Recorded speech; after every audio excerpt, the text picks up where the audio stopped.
오늘 저는 여러분들과 함께 예수님의 침묵이라는 제목으로 말씀을 같이 생각해 보겠습니다. 옛날 스펄전 목사님과 그리고 그의 사모님에게 이런 일이 있었다고 합니다. 그 스펄전 목사님과 사모님이 닭을 키우셨대요. 닭을 키워가지고 그 달걀을 돈을 받고 팔았답니다. 그래서 사람들이 수근수근거렸대요. 우리 목사님이 이상하다. 그도 그럴 것이 제가 저희 집사람과 함께 닭을 키워가지고 여러분들에게 돈을 받고 팔았다면 얼마나 말이 많겠어요, 그렇죠? 근데 그 목사님과 사모님은 아무 말씀도 안 하셨대요. 침묵을 지키셨답니다.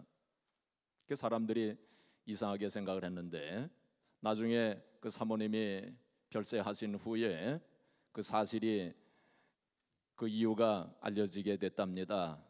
그 두 분께서 그 달걀을 팔아가지고 그리고 그 두 과부를 이제 이렇게 돕는 일을 그렇게 하셨대요. 그 사실이 이제 나중에 알려지게 됐는데 그 두 분께서 침묵을 지키신 이유는 그 선행이 알려지기를 원치 아니하였고 그리고 또 두 과부가 상처 받으시는 것을 원치 않았기 때문에 침묵을 지키셨다는 것입니다.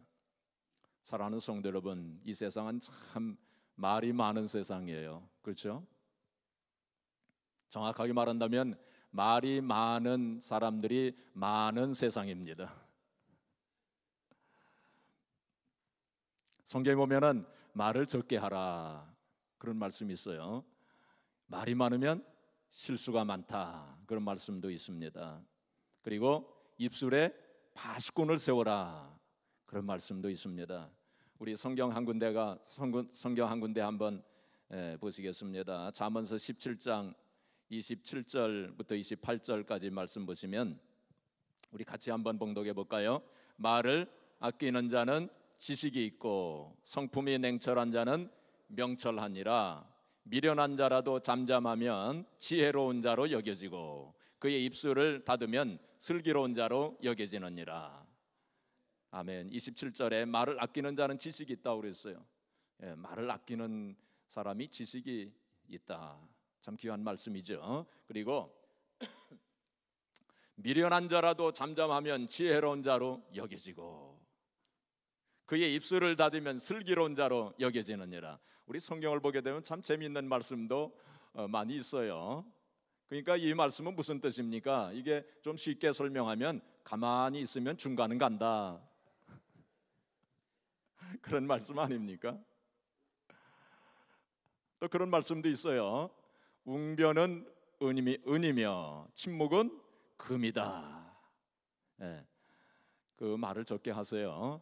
침묵을 많이 하시기를 바랍니다. 오늘은 종려주일이죠. 그리고 또 이제 고난주간이 시작되는 날입니다. 예수님께서 목요일 날 밤에 겟세마네 동산에서 잡히시고 그리고 그 목요일 밤 여기저기 끌려다니시면서 신문과 고초를 당하셨습니다. 그 예수님께서 가야바 대제사장의 뜰에 끌려가셔서 거기서 대제사장과 서기관과 장로들과 그리고 온 공회원들에게 신문과 고초를 당하셨습니다. 그때에 두 거짓 증인이 나타나 가지고 말하기를 이 사람이 성전을 헐라 그러면 내가 사흘 만에 일으키리라 하는 말을 했습니다 하고서 고소를 했습니다.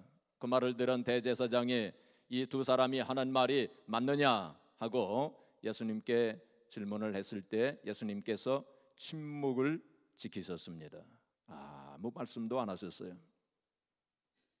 그리고 예수님께서 이제 그 후에 또 헤롯 왕에게 끌려가셨을 때에 헤롯 왕이 기뻐했다고 했습니다. 왜냐하면 예수님으로부터 어떤 기적이 좀 나타나서 기적을 좀 볼까 해가지고 아주 기뻐했다고 했습니다. 그래서 헤롯 왕이 호기심을 가지고 여러 가지로 질문을 했지만은 예수님께서 그 자리에서도 묵묵히 침묵을 지키셨습니다. 그리고 이제 오늘 본문 말씀에 나오는 것처럼 예수님께서 빌라도 총독에게 끌려갔을 때에도 빌라도가 여러 가지로 질문했지만은 주님께서 대부분 침묵을 지키셨습니다. 오늘 본문 말씀 12절부터 14절까지 말씀 보시면 대제사장들과 장로들에게 고발을 당하되 아무 대답도 아니하시는지라. 이에 빌라도가 이르되 그들이 너를 쳐서 얼마나 많은 것으로 증언하는지 듣지 못하느냐 하되 한마디도 대답하지 아니하시니 총독이 크게 놀라워하더라. 예수님께서 침묵을 지키셨습니다. 물론 중간중간 간단하게 대답을 하신 적이 있으시지만은 대부분은 침묵을 지키셨어요. 예수님께서 이렇게 침묵을 지키신 것은 예수님 탄생 750년 전에 이미 이사야 선지자를 통해서 예언된 것입니다. 제가 성경을 한 군데 또 보겠습니다. 이사야서 53장 7절을 보겠습니다. 여기 보시면 그가 곤욕을 당하여 괴로울 때에도 그의 입을 열지 아니하였으며, 그가 곤욕을 당하셨을 때 그가 입을 열지 아니하셨다고. 그런데 예언된 것입니다. 750년 전에 이사야가 예언한 것입니다. 마치 도수장으로 끌려가는 어린 양과 털 깎는 자 앞에서 잠잠한 양같이 그의 입을 열지 아니하였도다. 예수님께서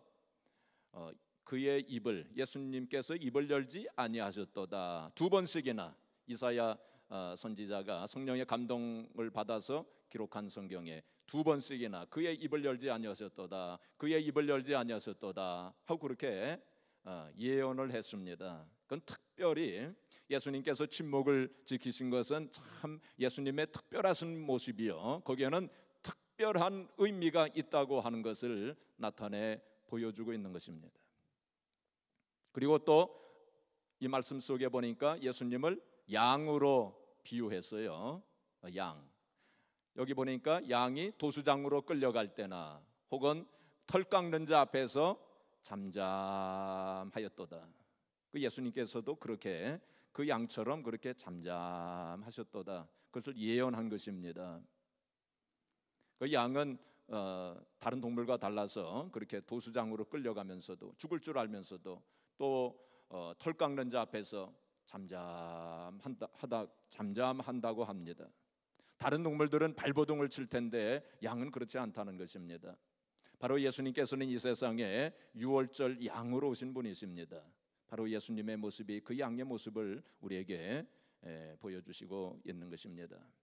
그렇다면 왜 예수님께서 침묵을 지키셨을까요? 예수님께서 하실 말씀이 없으셔서 침묵을 지키셨을까요? 아니었습니다. 예수님은 하실 말씀이 얼마나 많으셨겠습니까? 예수님께서는 당신 자신의 그 행동이 정당하다고 하는 것을 얼마든지 말씀하실 수 있으셨을 것입니다. 또 예수님께서 그 당신을 신문하는 자들을 향해서 책망하시는 말씀을 얼마든지 하실 수 있으셨을 것입니다. 예수님께서는 심지어는 그들을 심판하시는 말씀도 얼마든지 하실 수 있으셨을 것입니다. 그러나 침묵을 지키셨어요. 그 예수님께서 침묵을 지키시는 그 모습이 우리들의 모습과는 너무나도 다른 모습입니다. 그렇죠? 우리는 어떠합니까? 우리는 우리의 자존심을 조금만 건드려도 고래고래 소리 지르는 우리들의 모습이 아닙니까? 근데 예수님께서는 그런 멸시천대 조롱을 받으시면서도 아무 말씀도 안 하시고 침묵을 지키셨어요. 우리들은 어떠합니까? 우리들은 약간의 손해만 보더라도 펄펄 뛰는 것이 우리의 모습이 아닙니까? 근데 예수님께서는 얼마나 큰 손해를 보셨습니까? 손해란 말이 좀 이상하죠. 예수님은 얼마나 큰 희생을 당하셨습니까? 당신의 목숨까지 내어놓으시면서 희생을 당하셨지만은 예수님은 아무 말씀도 안 하시고 침묵을 지키셨습니다. 우리들의 모습은 어떠합니까? 우리는 지극히 작은 일을 하면서도 큰 소리를 내는 것이 우리의 모습 아닙니까? 그러나 예수님은 인류를 구원하시는 대업을 대업을 하시는 큰 일을 하시면서도 묵묵히 침묵을 지키신 예수님의 모습이십니다. 그 예수님의 모습이 우리의 모습과는 너무나도 다른 것입니다. 오늘 이제 우리가 고난주간을 시작하면서 그 예수님의 침묵의 그 의미를 깊이 생각하면서 우리가 예수님을 따라가는 하나님 백성으로 크리스찬으로서 예수님의 그 모습 중에 정말 100분의 1이라도 닮아가고자 하는 그러한 마음에서 예수님께서 왜 그때 침묵을 지키셨을까? 그 의미를 세 가지를 한번 같이 생각해 보고자 하는 것입니다. 첫째로 예수님께서 침묵을 지키신 것은 하나님의 섭리를 알고 계셨기 때문입니다. 뭘 알고 계셨어요? 하나님의 섭리를 알고 계셨어요. 예수님께서는 이 세상에 왜 오셨는가 하시는 것을 알고 계신 분이십니다. 예수님께서는 이 세상에 오셔서 어떠한 죽음으로 죽으실 것을 이미 다 알고 계셨기 때문에 묵묵히 침묵을 지키신 것이었습니다. 빌라도가 예수님에게 말하기를 내가 너를 놓아줄 권세도 있고 내가 너를 십자가에 못 박을 권세도 있는 줄 모르느냐? 그런데 왜 너는 한마디도 변명하지 아니하느냐? 하고 그렇게 말했을 때에도 예수님께서는 묵묵히 침묵을 지키셨습니다. 왜 그러셨을까요? 빌라도가 아무리 그렇게 말해도 결국은 예수님께서 십자가 위에서 못 박혀 죽으실 것을 이미 다 알고 계셨기 때문에 주님은 아무 대꾸도 하지 아니하시고 그대로 침묵을 지키신 것이었습니다. 이사야서 53장 5절 6절에 보시면 그가 찔림은 우리의 허물을 인하며 그가 상함은 우리의 죄악을 인함이라. 그가 징계를 받음으로 우리가 평화를 누리고 그가 채찍에 맞음으로 우리가 나음을 입었도다. 예수님께서 우리 대신 찔림을 당하시고 또 고통을 당하시고 고난 당하시고 우리 대신 우리의 죄를 짊어지시고 십자가 위에서 죽으실 것을 이사야 선지자가 예언했는데 예수님께서는 그러한 모든 것을 이미 다 알고 계셨기 때문에 6절에 보시면은 우리는 다 양 같아서 그릇 행하여 각기 제 길로 갔거늘 여호와께서는 우리 무리의 죄악을 그에게 담당시키셨도다. 우리가 죽어야 할 그 십자가 위에 예수님께서 대신 우리의 죄짐을 짊어지시고 죽으실 것을 이미 다 알고 계셨기 때문에 주님은 묵묵히 침묵을 지키신 것이었습니다. 10절에 보시면 이사야서 53장 10절 마지막 부분에 보시면은 이를 행하여 이를 통하여서 하나님의 뜻을 이루실 것이니라 그렇게 말씀했어요. 그 예수님께서 바로 십자가를 지시고 인류를 위하여 죽으심으로 말미암아 하나님의 뜻이 이루어진다고 하는 그것을 알고 계셨기 때문에 주님은 높으신 하나님의 뜻을 알고 계셨기 때문에 하나님의 섭리 가운데서 당신 자신이 어떠한 죽음을 죽으실 것을 알고 계셨기 때문에 빌라도와 다투지 아니하였습니다. 유대 사람들과 다투지 아니하고 하나님의 뜻에 온전히 순종한 것입니다. 사랑하는 성도 여러분, 하나님의 뜻을 아는 사람들은 그리고 결국 어떠한 일이 생겨날 것이고 일이 어떻게 될 것을 이미 다 알고 있는 사람들은 다투지 않습니다. 말을 많이 하지 않습니다. 하나님께서 분명 살아계시고 하나님께서 지금 나와 함께 하시고 하나님께서 나의 사정 형편을 알고 계시고 결국은 하나님께서 선한 길로 인도해 주실 것을 확실하게 믿는 사람들은 결국은 나의 인생을 통하여서 하나님의 뜻이 이루어질 것을 믿고 합력하여 선이 이루어지고 전화 의복의 역사가 이루어질 것을 믿는 사람들은 말을 많이 하지 않습니다. 침묵을 지키며 하나님의 뜻을 생각하면서 하나님 앞에 기도할 것입니다.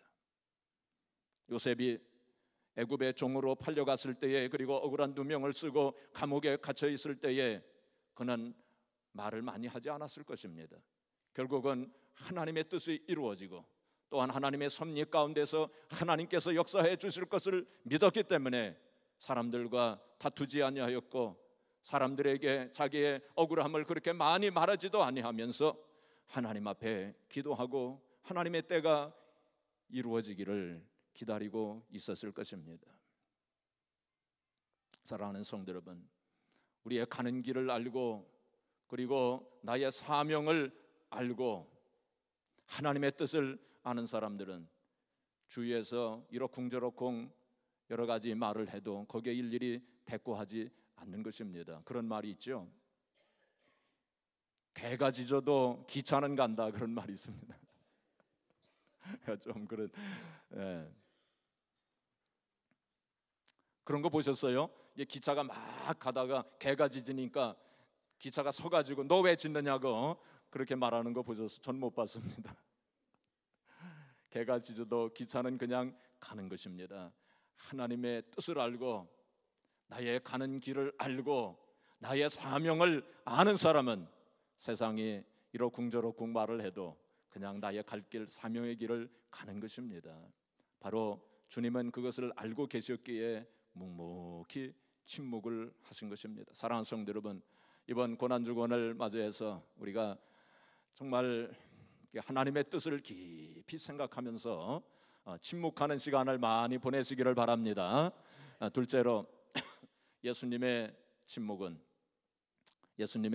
사랑의 표현이었습니다. 뭐의 표현이에요? 사랑의 표현이었습니다. 진정한 사랑은 말이 필요 없는 거예요. 그렇죠? 예. 주님은 지금 십자가를 눈앞에 두고 계셨습니다. 십자가는 사랑의 표현이었습니다. 로마서 5장 8절에 보시면은 그가 우리를 위하여 죽으심으로 말미암아, 예수 그리스도께서 우리를 위하여 죽으심으로 말미암아 우리가 원수 되었을 때에 예수 그리스도께서 우리를 위하여 죽으심으로 말미암아 하나님께서 우리를 향한 그의 사랑을 나타내셨다고. 바로 십자가는 하나님의 사랑을 나타내 보여주는 것입니다. 십자가는 하나님의 높고 깊고 넓고 그 크신 사랑을 우리들에게 나타내 보여주시는 것입니다. 바로 예수님은 그 크신 사랑, 그 십자가를 눈앞에 두고 계셨어요. 여러분, 큰 일을 앞에 두고 있는 사람은 말이 없는 법입니다. 그렇죠? 한번 생각해 보세요. 장군이 격전을 앞에 두고 전선에 서가지고 건빵을 먹으면서 야, 이 건빵이 왜 이렇게 다냐? 야, 건빵 이렇게 맛이 없냐? 그랬다면 그 사람은 큰일 할 사람이 아닙니다. 그렇죠? 메가더 장군이 인천 상륙작전을 앞에 두고 함선에 서가지고 샌드위치를 먹으면서 이 샌드위치에 이렇게 도마도가 안 들어갔냐? 왜 케찹이 이렇게 안 들어갔어? 그랬다면 그는 인천 상륙작전을 지휘할 사람이 아닙니다. 큰 일을 앞에 두고 큰 일을 하는 사람은 말이 없는 법입니다. 그러나 간신들은 말이 많은 사람들이에요. 소인배들은 작은 일에도 침을 튀기는 사람들입니다. 그렇죠? 이중간첩은 쌍방의 첩보를 팔아먹어야 되기 때문에 말을 잘 돌리는 사람들입니다. 그러나 혁명에 참여하는 사람들, 큰 일을 앞두고 있는 사람들은 입이 무거운 사람들이에요. 혁명 거사에 참여하는 사람들 가운데 입이 가벼운 사람들이 있으면은 이거 거사가 들통납니다. 그런 사람이 들어와서는 안 됩니다. 입이 무거워야 돼요. 큰 일일수록 입이 무거워야 하는 것입니다. 예수님께서는 큰 일을 앞에 두시고 계셨어요. 인류를 구원하시는 대업을 눈앞에 두시고 큰 사랑의 표현인 십자가를 앞에 두시고 그는 침묵을 지키신 것이었습니다. 모세가 미디안 광야에서 40년간 침묵을 지켰어요.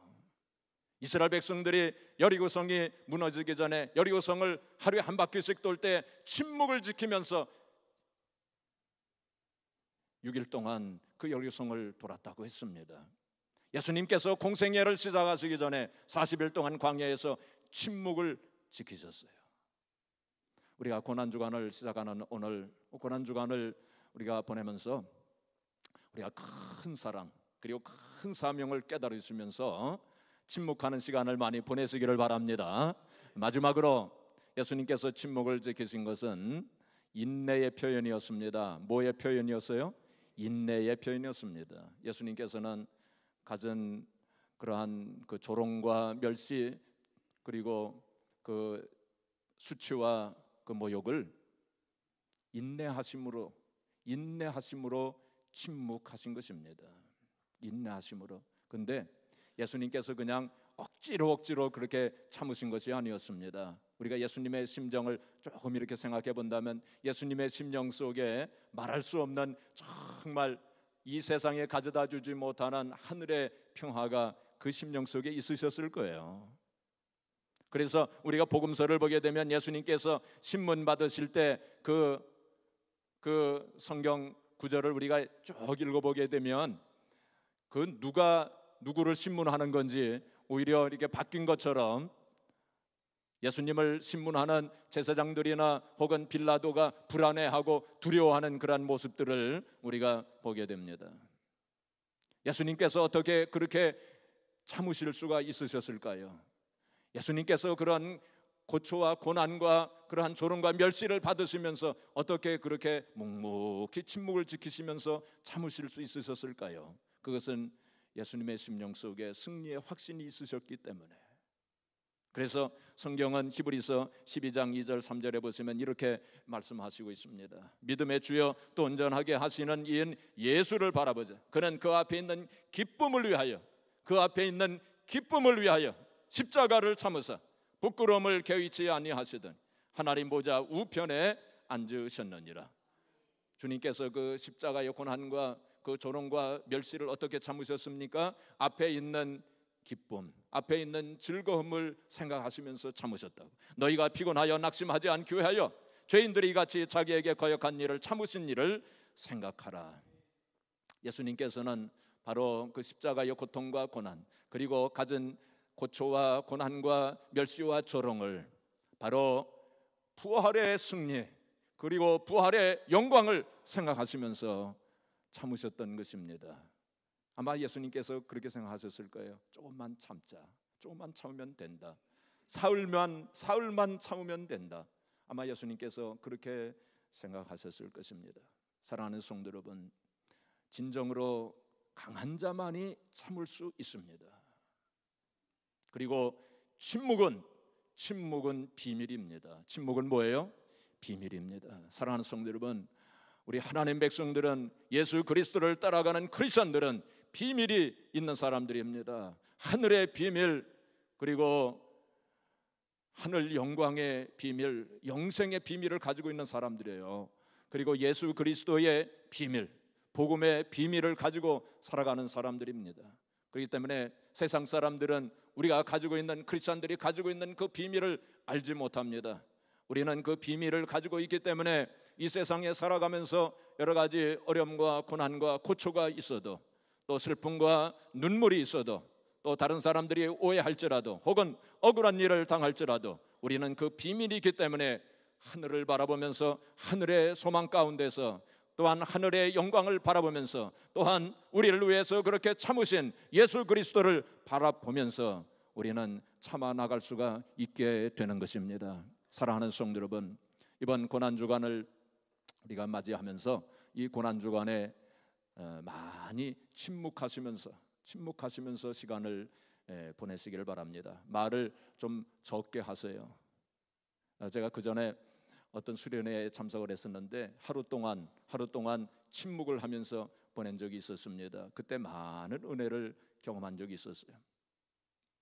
침묵을 통해서 하나님께서 많은 은혜를 주십니다.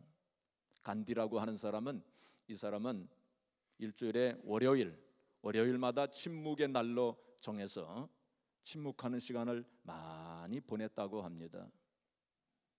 암브나스라고 하는 사람이 이런 얘기를 했습니다. 하나님의 임재에 들어가는 패스워드는 침묵이다 그랬습니다. 패스워드 아시죠? 비밀번호입니다. 하나님의 임재에 들어가는 비밀번호는 뭐요? 침묵이다 그랬습니다. 그리고 또 말하기를 침묵의 힘이 얼마나 우리를 치료하는지, 침묵이 우리를 치료해 준다는 것입니다. 또한 침묵이 얼마나 하나님을 기쁘시게 하는지 알려주고 싶다 그랬습니다. 리차드 포스터는 말하기를 침묵의 한복판에 주님이 계시다 그랬습니다. 침묵의 한복판에 주님이 계시다. 사랑하는 성도 여러분, 이번 고난주간을 보내시면서 침묵하는 시간 많이 보내시기 바랍니다. 하나님의 높으신 뜻과 섭리를 깊이 생각하세요. 그리고 하나님의 그 큰 사랑 생각하면서 큰 사랑을 품고, 그리고 큰 사명 가운데서 우리도 우리에게 주어진 그 사명, 우리가 가야 하는 그 길이 있습니다. 그거 생각하시면서 침묵하는 시간을 보내시고, 어떤 어려움과 고난과 절망의 상황 속에 들어가 있을지라도 우리가 하늘의 영광 바라보시면서, 하늘의 소망 바라보시면서, 또한 예수님 바라보시면서 침묵하시고, 그래서 정말 이번 고난 주간이 뜻깊고 의미 있는 시간, 복된 그러한 시간이 되어서 하나님의 영광을 보고 하나님 앞에 영광 돌리시는 저와 여러분들이 되어지기를 주님의 이름으로 축복합니다.